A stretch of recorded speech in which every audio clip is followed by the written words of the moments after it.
There is one thing about a piece of land that is completely free, will never run out, can't be switched off by any utility, and is already measured for almost the entire planet, and almost nobody checks it before they buy. It decides your heating bill. It decides whether your garden grows. It decides whether solar panels are worth a single cent. And it decides how a house should even be designed on the plot before a wall goes up. It's the sun. Which way the land faces, how high the sun climbs in the dead of winter, and what? A hill, the building next door, a row of trees, quietly steals it away. Most buyers stand on a plot, admire the view, and never once ask where the light goes in January. I read land for a living, the data under it and over it, across dozens of countries, and this is the one layer you can pull for any plot on Earth. This is sunlight, read as a land layer. The one layer that's already mapped for the whole planet, and the handful of questions that read it on any plot you'll ever stand on. Here's the mental model, and it's the most reassuring one in this whole channel. The sun is the most predictable thing about your plot. Radon is a probability. Flooding is a probability. But the sun, you can know exactly where it will be at any hour of any day for the next 100 years, because it's just orbital mechanics. The sun traces an arc across the sky, high and long in summer, low and short in winter. And that single fact drives everything that follows, starting with aspect, which way your land faces. In the northern hemisphere, the sun lives in the southern sky all year, so south-facing land sits in light, while north-facing land sits in its own shadow, worst of all in winter, when you want the warmth most. South of the equator, it all flips. Sunlight is warmth, light, a garden that grows, and increasingly real money on the roof. Hold that arc in your head. It's the whole episode. The first lever, and the easiest to check, is aspect. Picture two identical plots, same street, same size, same asking price. One faces the equator, the other faces away. Over a year, the equator-facing plot gets dramatically more sun on its walls, its roof, and its garden. That shows up as a warmer house, a lower heating bill, a garden that actually grows things, and a roof genuinely worth covering in panels. The plot that faces away can sit in cold, partial shade through the whole winter, exactly when the warmth is worth the most. Buyers feel this, but they almost never put a price on it. In a lot of markets, there's a real, measurable north-facing discount, and it's one of the very few land facts you can verify in 30 seconds with nothing but a compass before you even step out of the car. Aspect is destiny for light, and checking it is free. Now the showcase, and this is where solar does something no other layer in this channel manages. For almost every land fact, the rich countries have the data, and everyone else is in the dark. Solar is the spectacular exception. The European Commission's Research Center runs a free tool called PVGIS, and behind it sit decades of satellite measurements of sunlight hitting the ground. And it does not stop at Europe. PVGIS covers Europe, almost all of Africa, most of Asia, and large parts of the Americas.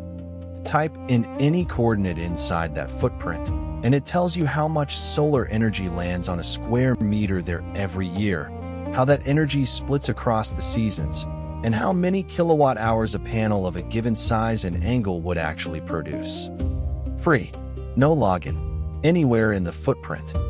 This is the closest thing in all of land data to a layer that is simply there for almost everyone on Earth. And the number it hands you, kilowatt hours per square meter per year, is the honest backbone of every solar decision you'll ever make. So here's the portable part, and watch what happens to our usual data gap. It nearly closes. 2 rules travel to every plot on the planet, no dataset required. First, point your collecting surface toward the equator. That's south if you're in the north, north if you're in the south. Second, tilt it at roughly the angle of your latitude for the best all-year yield.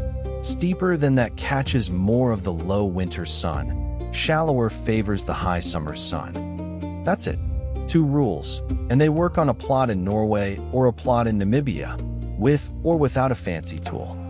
And where even PVGIS doesn't reach, there's a backstop. NASA's power dataset and the World Bank's Global Solar Atlas cover essentially the entire planet, free.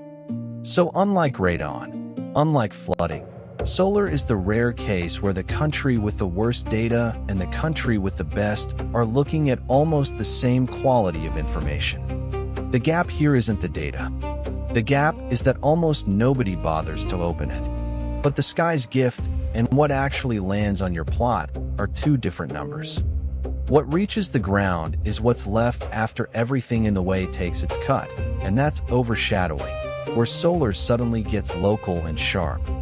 Remember the winter arc, the sun barely scrapes above the horizon, which means even a modest obstacle to your south throws a long shadow exactly when sunlight is scarcest.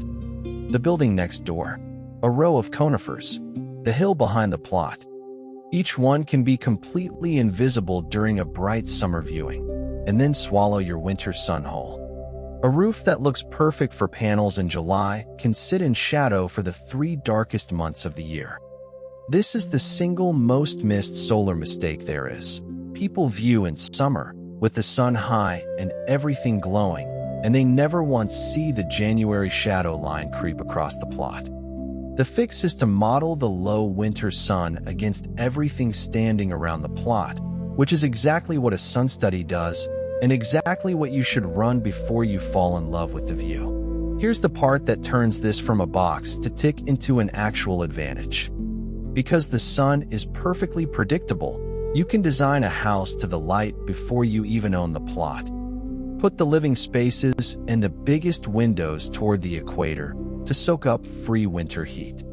Put the cold rooms, the utility, the garage, the storage, on the shaded side, where they work as a buffer against the cold.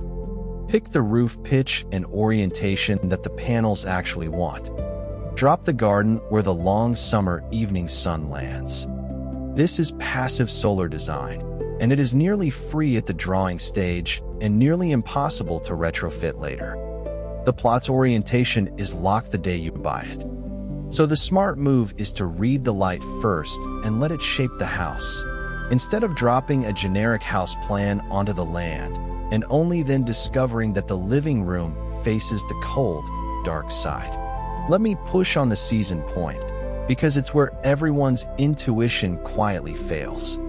We judge a plot's light in the one season we happen to visit it. But the sun that actually matters, for your heating, for your mood, for whether the panels ever earn their keep, is the winter sun, the scarce one. A plot can be drowning in light in June and then sit in a cold, damp shadow from November to February because a ridge to its south blocks the low sun for months. These are real frost pockets and sun-starved plots, and they're often a little cheaper, for a reason buyers can feel but can't put into words. The test is simple, and it's portable to anywhere on Earth. Stand on the plot, face the equator, and ask, what's between me and the low winter sun? Map the horizon, buildings, trees, terrain. If something tall sits due south and close, then the brightest summer plot you ever saw can be a winter cave. Always read the land in the season you can't see. Step back, and solar tells you something genuinely hopeful about land data. Every other layer in this channel comes with the same hard warning. The hazard is global, the data is local, and the gap between them is where people get hurt. Solar is the one place that story flips on its head. The physics is universal. The sun arcs the same way over every plot on the planet. And for once, the data is universal too. PVGIS, NASA Power, the Global Solar Atlas. Between them, essentially every inhabited coordinate on Earth has a real, free, satellite-backed solar number already attached to it. There is no excuse, anywhere, for buying a plot without knowing roughly what the sun does to it across the year. For this one layer, just this one, the richest country and the poorest are holding the very same map. So lead with it. It is the single easiest win in all of land intelligence, and it's the one almost everybody skips. So back to where we started, the free thing nobody checks. The sun is the most generous and the most predictable asset a plot will ever have. It's already measured for almost the whole planet. It never runs out. And which way your land faces quietly decides your heating, your garden, your panels, and how the house itself should be built before a single wall goes up. What separates the people who end up with a warm, bright, cheap-to-run home from the people who don't isn't luck, and it isn't budget. It's whether they read the light, whether they checked the aspect, modeled the winter sun, and asked what stands between the plot and the low January sun. The sun is the one layer the entire planet shares.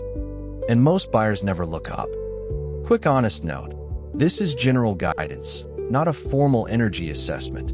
For a real build, get a proper solar and shading study.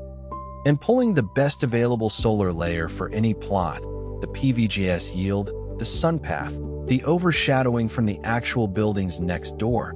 That's literally the tool I built. It's called Parcella, it's mine, and the link's in the description. If reading land like this is your kind of thing, stick around, the channel is full of it. See you in the next one.